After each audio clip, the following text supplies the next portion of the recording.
Tenemos informes confirmados de algunos objetos voladores no identificados en su área. Durante la cúspide de la Guerra Fría, en los cielos que se encuentran sobre una de las bases aéreas más restringidas de Estados Unidos, aparecen inexplicablemente 7 objetos. Estamos buscando unos 7 ovnis. Pronto, otros radares captan la señal. El sur de California está vivo con una extraña actividad.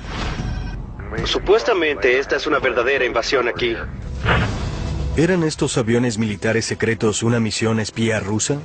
¿O algo más? Lo que fuese, no se suponía que debía estar en esa área.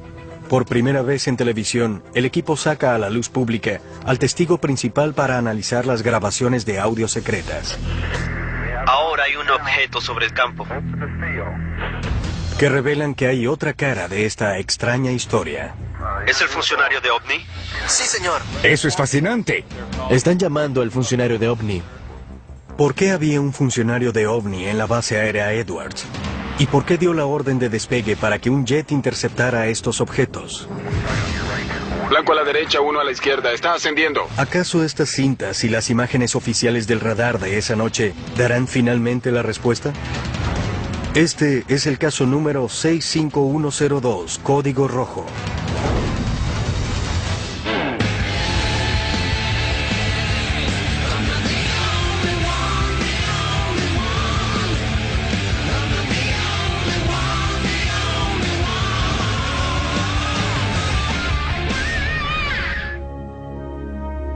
Es el año 1965. La base aérea Edwards, ubicada a tan solo 160 kilómetros al noreste de Los Ángeles, California. Este es el centro de los programas de pruebas de vuelo más secretos de las fuerzas militares de Estados Unidos. Pero hoy, el muy restringido espacio aéreo de Edwards es violado por objetos de origen desconocido. Objetos que se mantienen inmóviles en el aire a las afueras de la base durante 6 horas. La mayoría de los avistamientos de ovnis son encuentros solitarios, pero este no es un avistamiento normal. 9 locaciones diferentes son parte de este asombroso incidente. La torre de control de Edwards, donde fue reportado el primer contacto visual. La pista principal de Edwards, donde el extraño objeto es confirmado visualmente por segunda vez. El control de acercamiento radar de Edwards, que reporta que no hay ninguna aeronave en el área. La Agencia de Logística Aérea de Los Ángeles, que verifica sus contactos de radar locales y descubre que 4 de sus instalaciones de radares en California del Sur han confirmado lecturas en los radares. Boron, Riverside, Victorville y San Pedro. Finalmente, un F-106A Delta Dart que despegó en un intento por entablar combate con los objetos. Algo sucede en California del Sur que tiene que ver con 5 instalaciones militares. Y todos los hechos fueron grabados. Supuestamente aquí hay una verdadera invasión. Esta fue una noche increíble. En octubre de 1965, la noche en que los ovnis invadieron nuestro espacio aéreo. Esto lo estamos escuchando de primera mano del sujeto que se encontraba en la torre esa noche, haciendo la narración. El incidente lo reportó un controlador de tráfico aéreo de Edwards por primera vez, el sargento técnico de la torre de control de vuelos, Chuck Sorrells.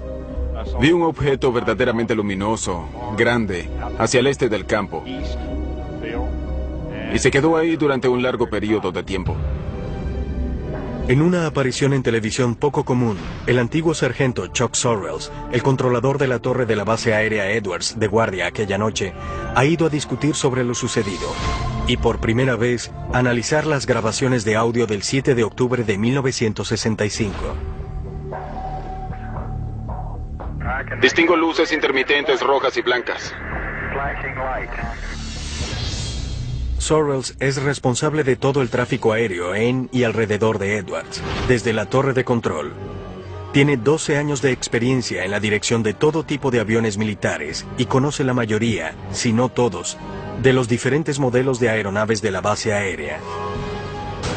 Sin embargo, está a punto de ser testigo de algo que nunca antes había visto y que no puede explicar. Esto sucedió como a la 1:30 de la mañana. Primero vi un objeto verdaderamente luminoso. Busqué a un par de personas más que estaban trabajando en la base, el meteorólogo y 2 o 3 personas más que estaban de guardia esa noche para que vinieran a ver. Ellos estaban viendo lo mismo que yo.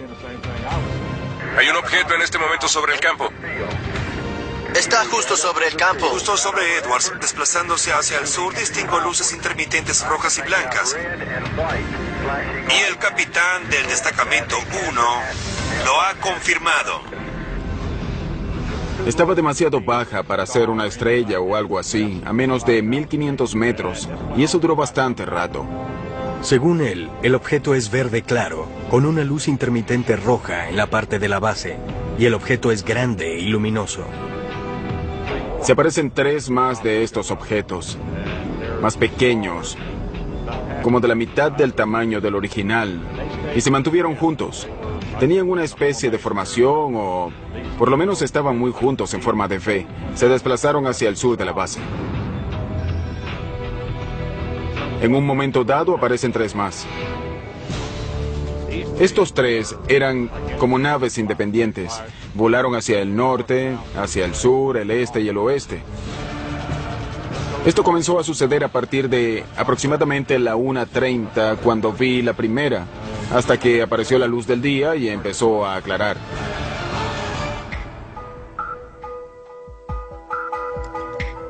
El equipo de la revista UFO se reúne en la base aérea March, a unos 145 kilómetros al sur del lugar original del avistamiento y la locación del contacto del radar con los objetos en 1965 para encontrarse con Sorrells. Han conseguido las grabaciones de audio completas del acontecimiento de 6 horas, ocurrido en 1965, y por primera vez se presentan aquí. Pat, Chuck, Bill Scott y Ted iremos a revisar las grabaciones de las cintas de las transmisiones de esa noche. Y luego tú, Chuck y Jeff revisarán los radares y los mapas. Excelente. Muy bien, vamos. Me parece bien. Manos a la obra. Base aérea Edward. 1965, un número de objetos fueron vistos acercándose a la base. Todo lo ocurrido fue grabado en las conversaciones de la torre de control por parte de Chuck Sorrells. Estas transmisiones eran secretas anteriormente y se pensaba que se habían perdido. Ahora pudieran descifrar uno de los más increíbles casos de encuentros con ovnis que hayan sido grabados alguna vez. Bill Scott, antiguo ingeniero de pruebas de vuelo de la Fuerza Aérea de Estados Unidos, se une al equipo para ayudar a analizar las grabaciones de audio, ahora de libre acceso. Estas son las transmisiones reales, las comunicaciones entre tú y la agencia de logística aérea que tuvieron lugar esa noche mientras los ovnis estaban en el aire. Así es, y fueron grabados desde la agencia de logística aérea de Los Ángeles. El equipo prepara las transmisiones y las rebobina hasta el 7 de octubre de 1965. Dio un giro hacia el norte de donde estamos y otro viene a mucha velocidad. Se aproxima de norte a sur. ¿De norte a sur a esta hora de Edwards? Así es, tiene luces rojas intermitentes. Tengo otra combinación de luz roja con verde a la vista, moviéndose muy velozmente sobre mi campo en este momento. Iré a verificar con mi sistema de radar para ver si capta algún movimiento en esa área. Sorrells, en la torre, llama a sistema de radares, el control de aeronaves cercanas, para verificar si ven algo. ¿Tienen algún informe de objetos voladores no identificados ahí? Supuestamente aquí hay una verdadera invasión. Para entonces, sistema de radares no presenta ninguna aeronave en el área, pero siguen llegando reportes de estos misteriosos objetos a la torre de control de Edwards. ¿Nos podrían hacer un favor? Estamos buscando unos 7 ovnis. No estamos seguros de que esto venga de Edwards y George. Hay unos 7 con luces intermitentes rojas, blancas y verdes. Y ya los tenemos a la vista. Nos preguntábamos si los detectaban. Intentamos tener un amplio espectro de opinión. Los objetos son confirmados por 5 radares militares independientes, pero la identificación de estos objetos no será tan fácil. Lo miré con los binoculares y la primera impresión es que luce como una estrella. ¿Sí? Era blanca y verde y todo el tiempo tenía luces intermitentes blancas y verdes. ¿Parecido a lo que harían las luces anticolisión de un avión? Pero en ese momento usted pensó que no eran luces anticolisión de un avión. Sabía que no lo eran. Los aviones tienen luces anticolisión en los extremos de las alas, en la parte superior e inferior del fuselaje y en el alerón vertical de la cola. Desde la cabina de mando se ven verdes a la derecha y rojas a la izquierda. Los colores les permiten a otros pilotos saber si la aeronave se aproxima o se aleja. Sabía que no era un avión, ni un helicóptero, ni un globo, ni una estrella. Sabía que no se trataba de ninguna aeronave de prueba que conociera hasta ese momento y teníamos muchas aeronaves de prueba en la base Edwards. Si bien es posible que las luces que vieron esa noche hayan podido ser pruebas secretas de nuevos aviones, Sorrells desacredita esa teoría. Habrían tenido que notificarme si iban a volar algo en mi zona de control, de modo que yo pudiera mantener otras aeronaves alejadas simplemente por razones de seguridad. Si existiera una prueba misteriosa, Chuck habría tenido que saberlo. Sorrells menciona varios programas secretos en Edwards durante ese periodo. Si se hacía en Edwards, lo más probable es que fuera secreto. Probábamos todas las aeronaves nuevas que llegaban a Edwards. Para ese momento, el SR-71, el Black Bear y el B-70 estaban a prueba. Incluso si era un avión secreto, definitivamente no lo hubieran hecho en esa área sin notificar a los controladores aéreos de guardia. No es que le darían mucha información a la torre de control, solo le dirían que estaban haciendo algo. No había manera de operar en esa zona sin que Chuck lo supiera. La torre de control de Edwards y varias otras locaciones de radares militares confirman que múltiples objetos están invadiendo el espacio aéreo sobre la base Edwards de la Fuerza Aérea. Está ascendiendo. Mucho más alto, más alto. Arriba de nosotros. Con tantos contactos no identificados, en pleno apogeo de la Guerra Fría, cuando un ataque de misiles soviético era un temor muy real, la decisión de hacer despegar aviones para interceptar aquel objeto con certeza no tardaría. Pero en la cinta, la autoridad para hacer un vuelo de investigación parecía ser de un oficial con un puesto muy poco usual. Todas las bases tenían un oficial OVNI. ¿Es usted el oficial OVNI? Sí, señor. Tenga cuidado. El equipo está reconstruyendo el incidente que tuvo lugar sobre la base aérea Edwards el 7 de octubre de 1965. Comenzando a la 1:30 de la mañana, un objeto con extrañas luces intermitentes está suspendido en el aire cerca de la locación de pruebas para cohetes de la base. Y 6 objetos más pequeños se le han unido. 3 se mueven en formación hacia el sur y otros 3 se desplazan libremente por la base. 5 estaciones de radares militares de California del Sur captan el acontecimiento. Estoy recibiendo informes sobre ovnis de la torre de control de Edwards, de la Victorville, de varias locaciones de radar. El equipo no solo tiene el testigo principal de lo ocurrido, el controlador aéreo de mayor rango de la base, Chuck Sorrells, sino que ahora, por primera vez en televisión, tiene las cintas de audio completas, antes secretas, de las comunicaciones telefónicas y de radio de esa noche. Tengo otra combinación de luces rojas y verdes a la vista, desplazándose muy rápidamente. Aquella noche, luego de tener contacto visual repetidas veces durante más de una hora, Sorrells se comunica telefónicamente con LADS, la agencia de logística aérea de Los Ángeles. Descubre que ellos también detectaron los objetos por radar. Aquí, LADS. ¿Han tenido algún informe sobre objetos voladores no identificados? La gente de LAADS se involucró. Ellos estaban a cargo de la defensa aérea de la zona. Estaban captando los objetos en el radar y yo los tenía a la vista, al igual que la torre de control de George. Además, había varias personas en el campo en Edwards que también los veía. Durante el lapso que duraron las conversaciones con LADS, decidimos hacer despegar un avión. A las 2 de la mañana, le notifican al piloto de alerta de la base Edwards, capitán Darrell Clark, sobre la incursión. Clark sale hasta la pista con una radio y unos binoculares para tener una vista clara. Hace contacto visual. Esta es su voz cuando reporta por radio lo que está viendo. Lo vi con los binoculares. Tenía una altitud bastante baja. 2 militares entrenados, uno un controlador de tráfico aéreo, el otro un experimentado piloto. Ambos consideran que estas no son aeronaves comunes.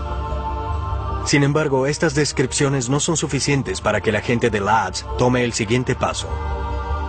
necesitarán hablar con un oficial muy específico para determinar si deben enviar un avión a interceptar los objetos. Hay un teniente, el oficial responsable de los ovnis, que está durmiendo. ¿Quieren que hagamos volar a este teniente a ver si quiere salir a investigar? Así que en ese momento... Esto es fascinante. Están llamando al oficial ovni de la base. Hay un teniente, el oficial responsable de los ovnis, que está durmiendo. Creo que en esa época cada base tenía un oficial ovni asignado. Según la Fuerza Aérea, los investigadores de la División de Tecnología Extranjera pudieron haber sido llamados extraoficialmente oficiales ovni, pero este no es un término que fuera usado alguna vez por la Fuerza Aérea de Estados Unidos para referirse a una posición oficial. En mis 9 años en la Fuerza Aérea nunca he oído un oficial ovni. ¿Están buscando platillos voladores extraterrestres o simplemente algún objeto que no pudiera ser solo identificado? un platillo volador. Existe diferencia. No sé si estaban buscando alguna forma o tamaño en particular o algo así. Era solo algo que se saliera de lo normal, que pudiera ser llamado objeto volador no identificado. Con el surgimiento de la Primera Guerra Mundial, el ejército de Estados Unidos formó una sección de datos extranjeros para estudiar la capacidad de aviación y el progreso de los poderes en Europa. Para la Segunda Guerra Mundial, la división se convirtió en el Laboratorio de Datos Técnicos, con sede en el campo Wright-Patterson. El grupo evaluaba equipo y aeronaves enemigas capturadas. Luego de la guerra, la división se fusionó con un grupo de inteligencia científica y técnica, Inteligencia T2, con un objetivo primordial: asegurar la prevención de sorpresas estratégicas, tácticas o tecnológicas de cualquier fuente. Cuando la Guerra Fría se intensificó, su principal objetivo era Rusia. Sin embargo, en 1947, esta división estudió el fenómeno ovni emergente bajo el proyecto Signo, y en 1952, la división creó el proyecto Libro Azul para el estudio continuo de ovnis. En 1961, la división fue oficialmente cambiada a División de Tecnología Extranjera. El personal de la DTE no está asignado a todas las bases, solo a aquellas que encajan dentro de su perfil según la Fuerza Aérea. No era inusual que el personal de la DTE estuviera en Edwards, ya que esta base funciona como base de pruebas para los aviones de las Fuerzas Armadas y otras aeronaves, incluyendo las extranjeras. Este oficial era consultado al ver cualquier objeto no identificado, bien fuese una presunta aeronave soviética o cualquier otro objeto que no fuera reconocido de inmediato por el personal de la base Edwards. Objetos que no pueden ser identificados, que no saben qué son, han penetrado el espacio aéreo sobre la base aérea Edwards y se han acercado a las pistas. ¿Por qué no se han enviado aviones? Esto no sucede muy frecuentemente. Tenían que investigar sobre la marcha según las regulaciones. ¿Quién tenía la autoridad para hacer qué? Así que era un evento inusual. Supongo que en esa época se trataba de algo en lo que había que confiar en los instintos. Yo no tenía ninguna política particular por la cual regirme que me dijera qué hacer. Había que tomar una decisión y ejecutarla. Lo que estos objetos pudieran ser aún está abierto a discusión, pero sin ningún protocolo y con los objetos sin representar aparentemente ninguna amenaza inmediata, se determinó que no se tomarían más acciones hasta que el oficial ovni contactara la torre de control. Harán despegar a su oficial ovni a ver si quiere solicitar salir para investigar. En las transmisiones de radio, en las conversaciones telefónicas, de pronto descubrimos, un momento, Edwards tenía un oficial ovni. ¿Qué hacía el oficial ovni? ¿Buscaba platillos voladores? Aunque no estuviera buscando platillos voladores, pero solo estar a cargo de cualquiera que fuera el objeto desconocido allí arriba, igual eran noticias. Que a pesar de todas las negaciones de la Fuerza Aérea, y me refiero al año tras año de negar que los ovnis fuesen reales, tuvieran un oficial ovni. A las 3 de la mañana, luego de más de 90 minutos del avistamiento inicial, el oficial ovni contacta la torre de control e intenta determinar el origen de estos objetos con la Agencia de Logística Aérea de Los Ángeles. LADS ha confirmado la detección por parte de los radares de 5 puntos diferentes alrededor de la base Edwards. ¿Están lanzando algún globo meteorológico desde Edwards? ¿Globo meteorológico? No que yo sepa. Edwards no tiene unidad radiosonda, así que dudo que permitieran algo que no tuvieran razón para hacer. ¿No tendrían razón para liberar globos? No en el departamento meteorológico. No de Edwards, ¿cierto? No. Entiendo. Ese era el director de la Agencia de Logística Aérea de Los Ángeles, hablando con el meteorólogo de Edwards y preguntándole si se les había escapado algún globo. Y él dijo, no tenemos radiosonda aquí, que es la unidad que se encarga de enviar los globos y hacer ese tipo de actividades. No tenemos razón para hacerlo. Edwards no tiene unidad radiosonda, así que no tienen razón para haber liberado globos meteorológicos. Él explica claramente en la cinta que no liberaron ningún globo. Sin embargo, en el informe escrito sobre este asunto, dice que un globo fue liberado desde ahí esa noche. En realidad, no sucedió, pero así aparece en el informe escrito secreto. El informe oficial de la Fuerza Aérea de Estados Unidos claramente clasifica los múltiples acontecimientos como avistamientos de globos meteorológicos. Si estos objetos fueron en realidad globos meteorológicos, ¿por qué tomaron la siguiente decisión? Hacer despegar un avión de combate. ¿Y qué fue lo que vio esa aeronave? Había aproximadamente 5 o 7 objetos, se movían suavemente, parecieron quedarse en la zona un tiempo y luego simplemente se desplazaron rápidamente hacia arriba. El 7 de octubre de 1965, varios testigos informan acerca de múltiples objetos sobre la base aérea Edwards. Un documento de la Fuerza Aérea de Estados Unidos, que antiguamente era secreto, dice claramente que este objeto era un globo meteorológico, a pesar de que, según el audio de la torre de control, Edwards no pudo haber liberado algo así. ¿Está lanzando algún tipo de globo meteorológico desde Edwards? ¿Globo meteorológico? Sí. No que yo sepa. Edwards no tiene unidad radiosonda, así que dudo que permitieran algo que no tenían razón para hacer. Pero el oficial OVNI que recientemente contactó a la torre de control busca una explicación más racional y continúa contemplando la teoría del globo meteorológico. Es muy difícil que un globo meteorológico se desplace de norte a sur a poca altitud cuando yo informé que el viento viene del oeste a 2 nudos. Si el viento provenía del oeste, uno de los globos se desplazaba de norte a sur y luego viró hacia el oeste. Sería muy difícil que un globo fuese en contra del viento. Lo que estamos diciendo aquí es que no tenían características de vuelo de un globo, que no había informes de que no había liberado ninguno esa noche y sin embargo el informe secreto establece el lanzamiento de un globo meteorológico. De hecho, según el informe, los objetos se describen como globos meteorológicos 3 veces, a pesar de la evidencia que muestra lo contrario. ¿Y este tipo de globo meteorológico al que ellos se refieren es normalmente luminoso? No. ¿Tiene luces de señalización? No.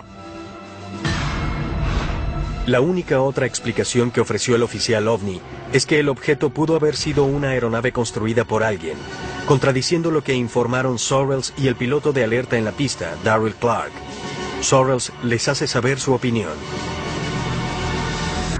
El oficial OVNI vio algo que cree que es un avión.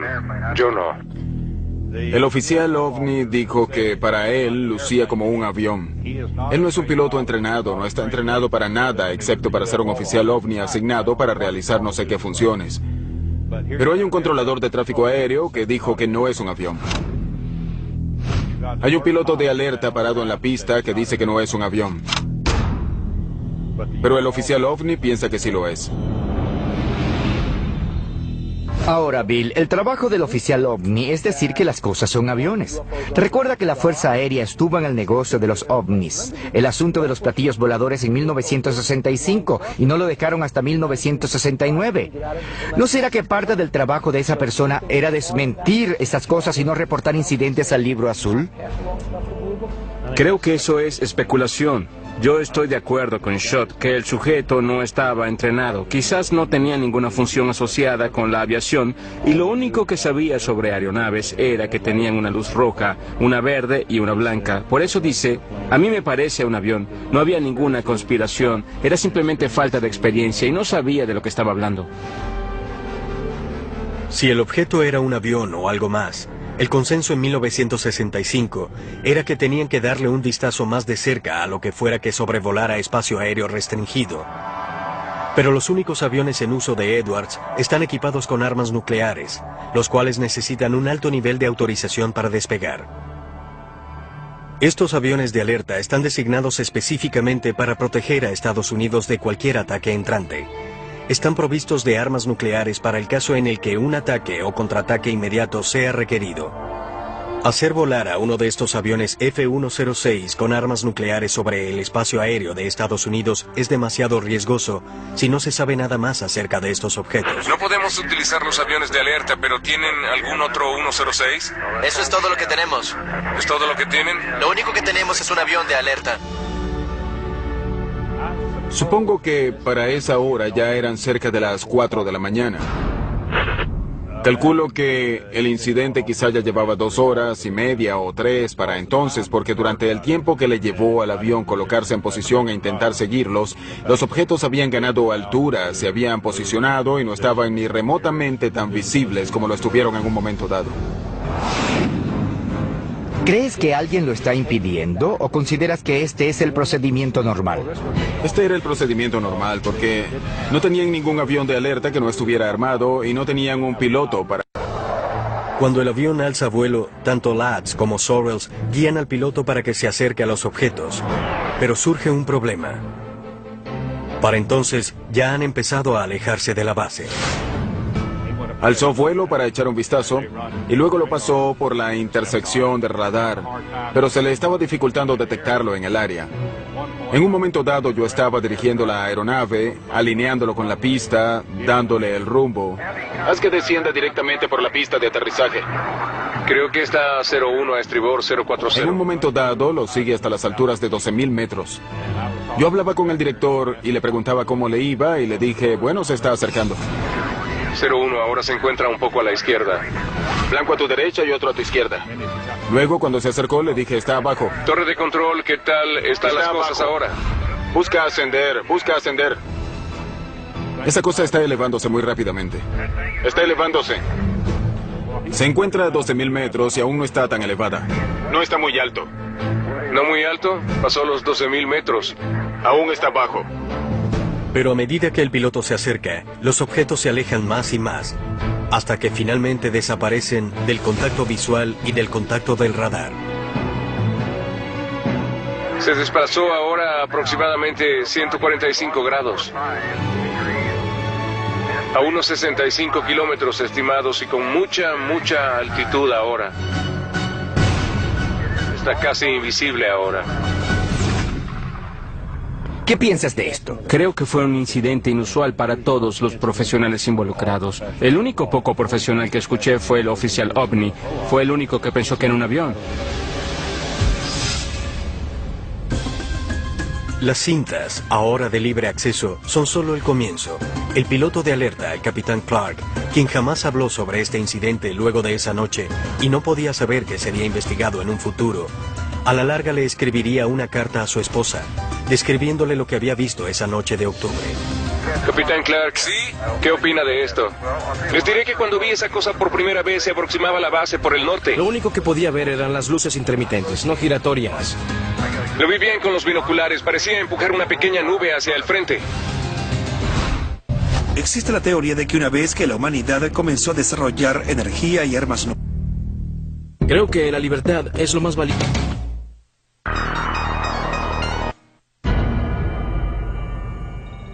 El equipo acaba de escuchar grabaciones que ya no son secretas sobre un incidente que tuvo lugar en la base aérea Edwards el 7 de octubre de 1965. Aquí torre de control de Edwards. Tenemos un objeto que se desplaza hacia el sur.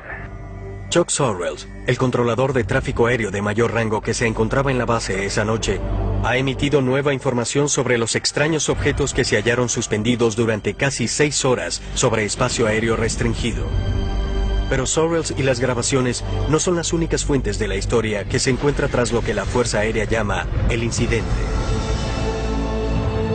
El capitán Derek Clark era el piloto de alerta de la base aérea Edwards esa noche. Pareciera que está a una altitud bastante baja, a 3.000 metros. Su voz está en las cintas de audio. Viró más hacia el oeste y cobró gran altura. Luego de décadas de silencio, Clark siente la necesidad de documentar su experiencia de esa fatídica noche en una carta para su esposa.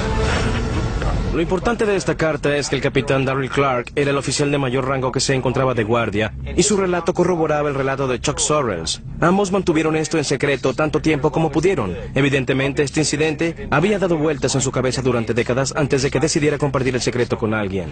Esta carta fue entregada al equipo de UFO Hunters por Sam Sherman, el arquitecto de las transmisiones de audio reconstruidas que se grabaron en Edwards aquella noche. Sherman la obtuvo directamente del hijo de Clark. Estaba en alerta en la base aérea Edwards, en California, y era el oficial de mayor rango que se encontraba de guardia. Como a las 2 de la mañana recibió una llamada del controlador aéreo de mayor rango. Dijo que habían recibido informes de ovnis y que habían captado algo en los radares. Hola, le habla el capitán Clark, Alfa Lima. Bien, capitán Clark, aquí el teniente Reid. Tenemos informes confirmados de algunos objetos voladores no identificados en su área. Muy bien. Cuando pasé el escáner por el cielo, vi una luz intermitente al noroeste de mi posición que se desplazaba hacia el sur, a unos 300 metros de la superficie y a aproximadamente 300 nudos. El ovni nunca se estabilizó, continuó ascendiendo. Pareció desplazarse directamente hacia el espacio, hasta que finalmente perdí el contacto visual. Darryl A. Clark. El incidente también se rumoreó al día siguiente entre aquellos que se encontraban en la base pero no habían presenciado los hechos. El piloto de pruebas, George Merritt, estaba asignado a Edwards para entonces y recuerda la energía que rodeaba esta historia. Me llamo George Merritt. Me gradué en la escuela de pilotos de prueba de la Fuerza Aérea en la base aérea Edwards. Cuando llegué a trabajar a la mañana siguiente, había rumores de unas extrañas luces que habían sido vistas al sur de la base, tarde en la noche y hasta temprano en la mañana. Todo el mundo hablaba, como en los programas de televisión, sobre la noche anterior.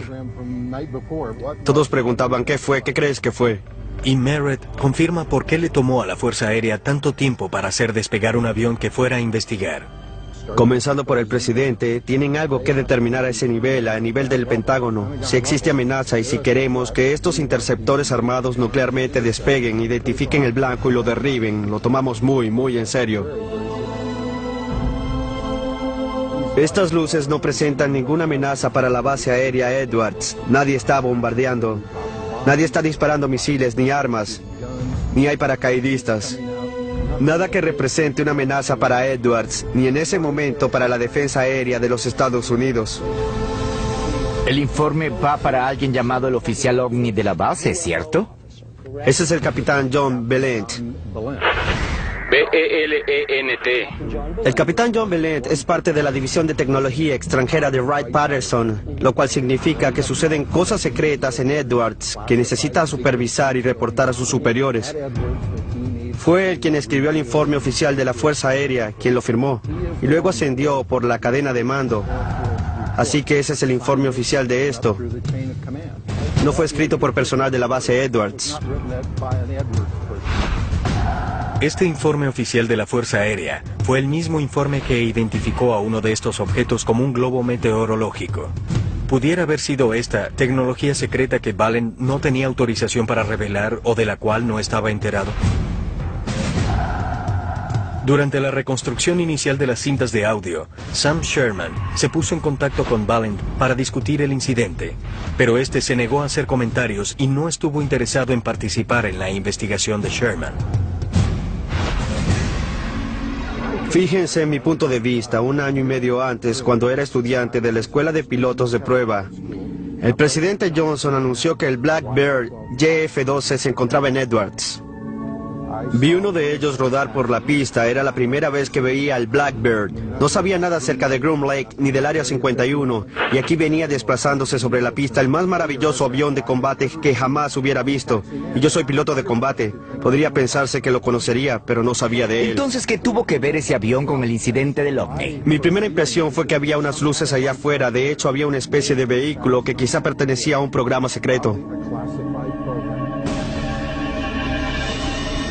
El área restringida, el área en que nosotros como pilotos de prueba realizábamos todos nuestros vuelos de prueba. se encontraba en lo que se denomina el área restringida de Edwards, la misma que tenemos en la actualidad.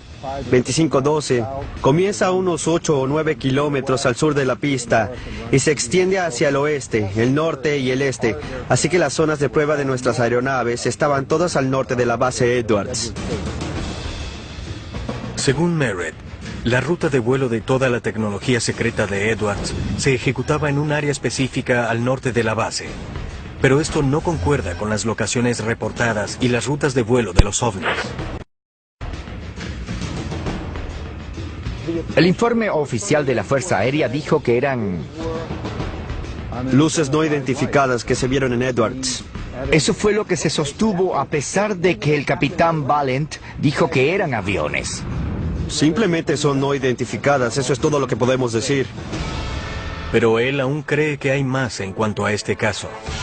A mí particularmente me alegra mucho que hayan reabierto el caso del objeto volador no identificado que pasó por Edwards.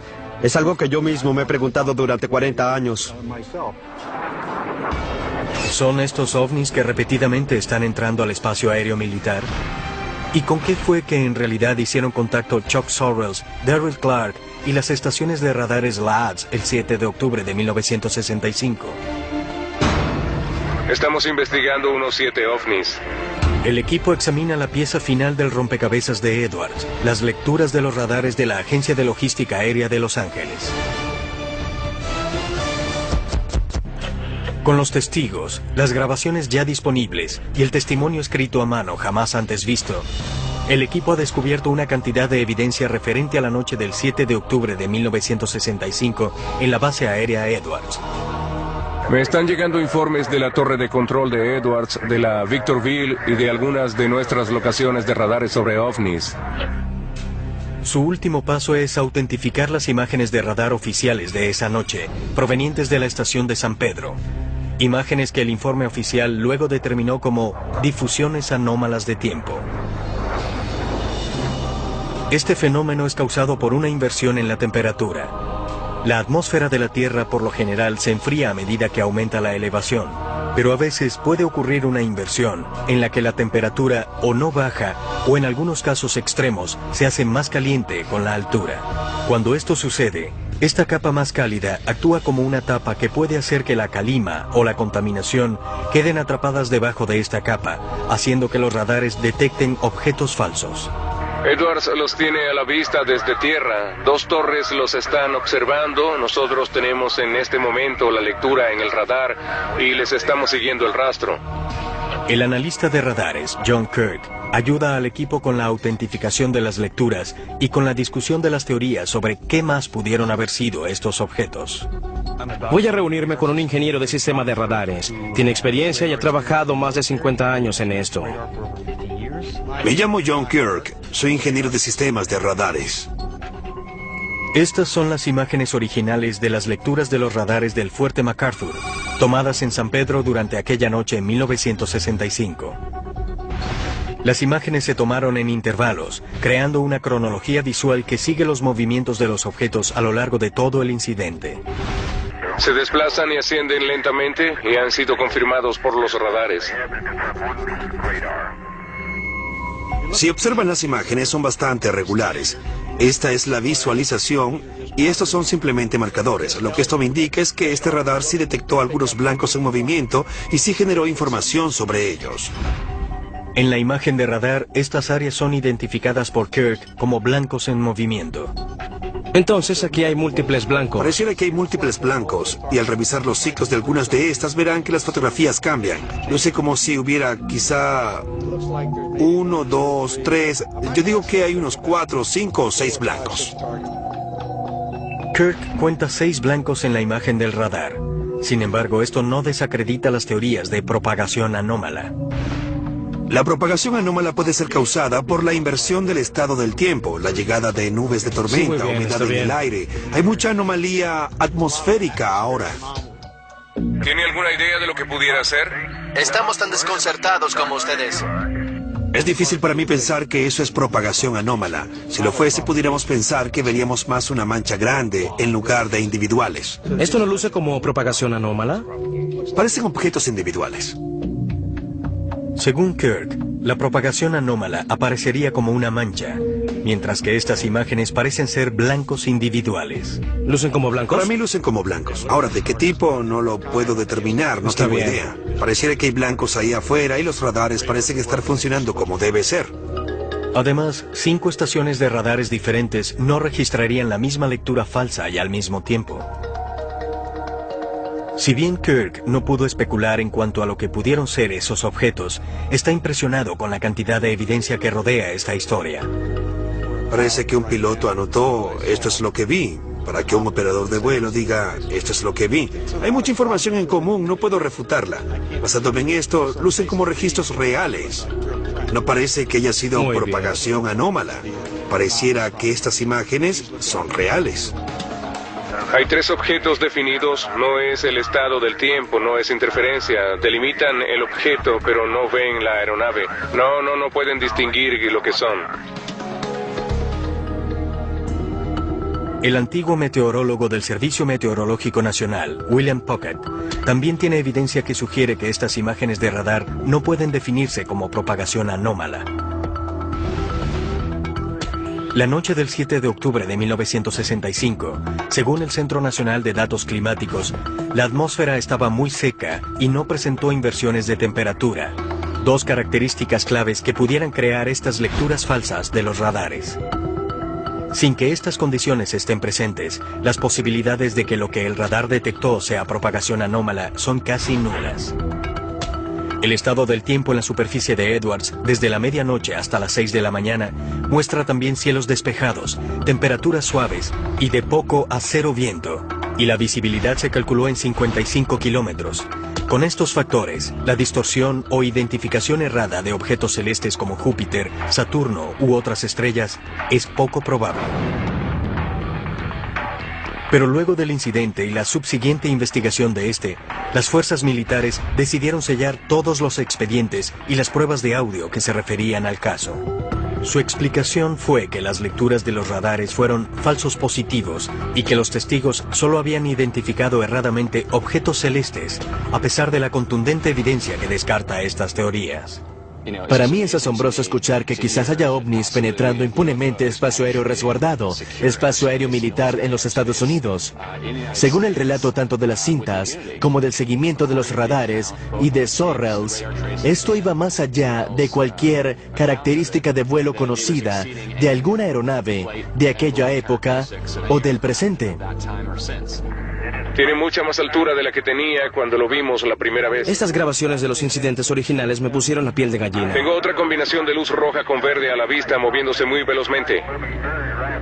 Cuando te sientas y escuchas a todas las personas que tuvieron que ver con el incidente, había muchas voces en esas conversaciones que no sabían lo que estaba sucediendo. Por supuesto, cerca de Edwards terminas viendo casi cualquier cosa. El audio es la prueba contundente. Está ganando altura. Mucho más alto. Asciende rápidamente. Pareciera que está justo encima de nosotros. Mantuvieron la cinta secreta durante 30 años. ¿Qué había en esa cinta que tenía que ser secreta? ¿Armas secretas? No. ¿Un radar especial? No. Lo que eran ovnis. Más de 40 años después, el incidente de la base aérea Edwards sigue sin tener explicación. En la actualidad, el lema del Centro de Pruebas de Vuelo de Edwards es Ad Inexplorada, hacia lo inexplorado. Una descripción adecuada para aquella noche de octubre, quizá el más convincente y poco conocido avistamiento de un ovni hasta el día de hoy.